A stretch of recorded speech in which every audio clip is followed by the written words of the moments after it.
Hi friends, I'm Tilak. You're watching Tech May Be Unique, and today we're going to see how to add a numbered list on your post to the post on your Tumblr application.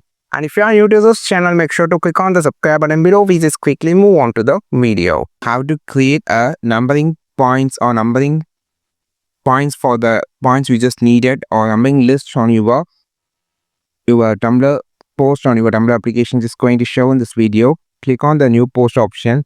Now I'm just going to add a points like 1. You just click on the A symbol. Now you just need to select the last option called numbered list. Click on this. So now if I just type as something, it automatically make it as number. So you can see how I just creating this number list, and this is how you just create a number list or numbering points on your Tumblr post on your Tumblr application. I think this video helped you a lot. Like this video, share this video, subscribe this channel. We will meet our next video with a super valuable content.